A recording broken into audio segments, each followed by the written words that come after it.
আসসালামু আলাইকুম guys, welcome to my another blog. Guys, আজকের ব্লগে আমি যাচ্ছি কুষ্টিয়া, মূলত দুইটি কারণে। প্রথমত হচ্ছে একজনের পিসিতে উইন্ডো সেট আপ দেওয়া, এবং দ্বিতীয়ত হচ্ছে আমার আম্মুর জন্য ওষুধ আনা। এটি হচ্ছে বিলের মধ্য দিয়ে আমাদের বাসা থেকে কুষ্টিয়া পর্যন্ত খুবই সুন্দর একটি রাস্তা, এবং এই রাস্তাটার আশেপাশের ভিউগুলো খুব সুন্দর লাগে দেখতে। প্রাকৃতিক সৌন্দর্যই আপনার মন ভরে দেবে একদম।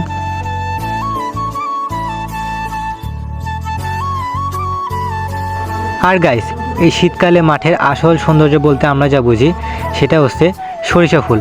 আর আমরা যে রাস্তাতে যেতেছিলাম, এই রাস্তার দুই পাশে অনেক সুন্দর সরিষা ফুল হয়েছিল, এবং সরিষা ক্ষেতে এই রাস্তাটা ভরা ছিল। আমরা মাঝখানে যেতেছিলাম, এবং এখানে একটা বিল্ডিং হবে যার জন্য এই জায়গাটা বরাদ্দ করা হয়েছে, এবং দৃশ্যগুলো জাস্ট অসাম ছিল, এবং রাস্তাটাও খুবই সুন্দর। দুই পাশে মাঠ, মাঝখানে একটি রাস্তা, খুবই মনোরম পরিবেশ।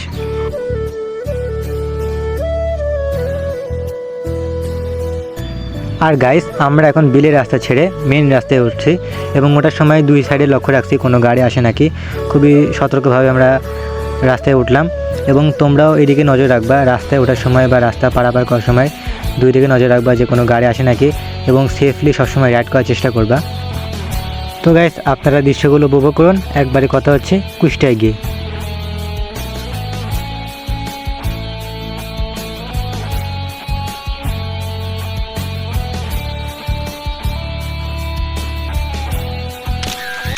এটা হচ্ছে হেলথ কেয়ার ডিস্ট্রিবিউশনের কুষ্টিয়া ব্রাঞ্চের অফিস, এবং আমরা ওষুধ নিতে একদম অফিসে চলে এসেছি। তার কারণ হচ্ছে আমরা যে ওষুধটা নিতে এসেছি সেটা মূলত সব জায়গায় অ্যাভেলেবেল পাওয়া যায় না, শুধুমাত্র যেখানে তৈরি হয় বা কোম্পানি, এইসব জায়গাতে ওষুধগুলো পাওয়া যায়। আর গাইস, ওষুধ নেওয়ার পর ভাবলাম যে একটু আশেপাশে থেকে ঘুরে আসা যাক, যেহেতু অনেক দিন পর কুষ্টিয়া এসেছি। তো আমরা চলে আসলাম কুষ্টিয়া সে ঐতিহাসিক হরিপুর ব্রিজ, যার আর একটা নাম আছে, যে নামটা এখন আর বলা যাবে না। তো এটাকে হরিপুর ব্রিজই বলা যায়। আমরা হরিপুর ব্রিজে এসেছি, এবং এই ব্রিজটা অনেক সুন্দর লাগে। এর আগে আমি অনেকবার এসেছি এই ব্রিজে, তবু আজকে ভাবলাম একটু ঘুরে আসি। তো আপনারা এই হরিপুর ব্রিজের প্রাকৃতিক সৌন্দর্য উপভোগ করুন।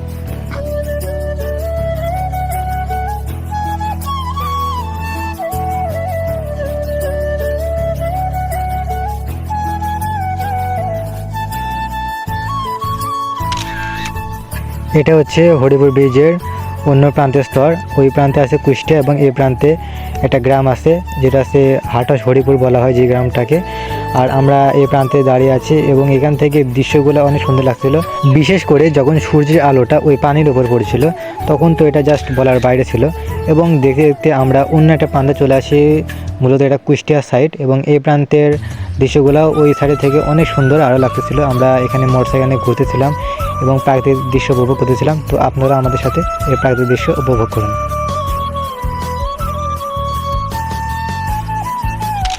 ঘোরাঘুরি শেষ করার পর আমরা যেখানে পিসি সারতে দিয়েছিলাম ওইখানে যাচ্ছে, এবং যেতে যেতে পথে এত সুন্দর দৃশ্যগুলো দেখলাম। এগুলো মূলত ৩৬শে জুলাইয়ের বিপ্লবের সেই দৃশ্যগুলো এখানে ফুটে তোলা হয়েছে।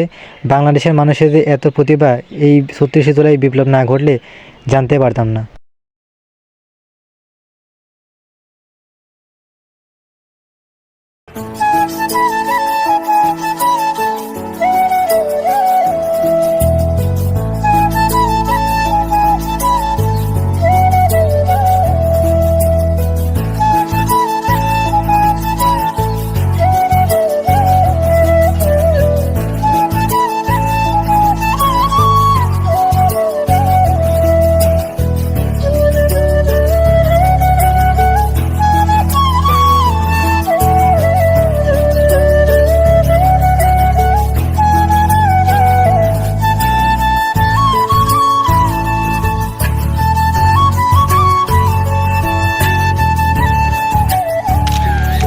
আর গাইস, আমরা আমাদের উইন্ডোজটা যেখানে সারতে দিয়েছিলাম, তো ওখানে আমাদের কাজটা হয় নাই, যার কারণে আমাদের আবার কুষ্টিয়ায় ব্যাক করা লাগে, এবং কুষ্টিয়ার বক্স সতর থেকে আমাদের এই কম্পিউটারটা আবার উইন্ডোজ দেওয়া লাগে। তো যার কারণে আমাদের আবার ডবল খাটনি করা লাগে। তো কিছু করার নাই, কপালে ছিল। আমরা আবার কুষ্টিয়া শহরে ব্যাক করে আমাদের উইন্ডোজটা আপডেট দিলাম।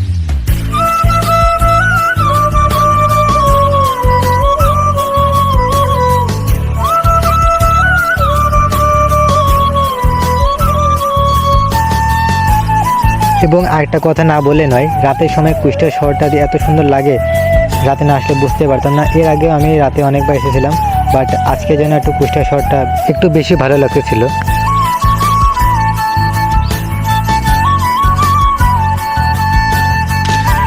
তো গাইস, ফাইনালি আমাদের কাজগুলো সম্পূর্ণ শেষ হয়ে গেল এবং আমাদের উইন্ডোজটাও আমরা আপডেট দিয়ে দিয়েছি এবং ফাইনালি সব কাজ শেষ করে আলহামদুলিল্লাহ আমরা আমাদের বাসার উদ্দেশ্যে রওনা দিলাম।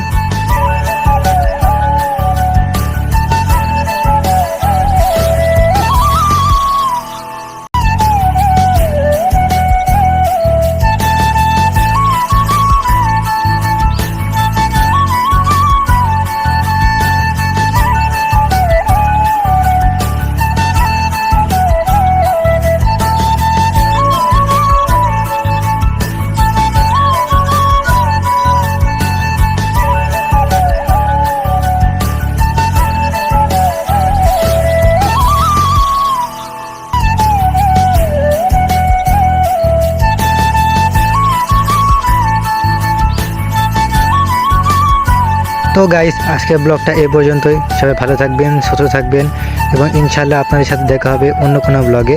আল্লাহ হাফেজ।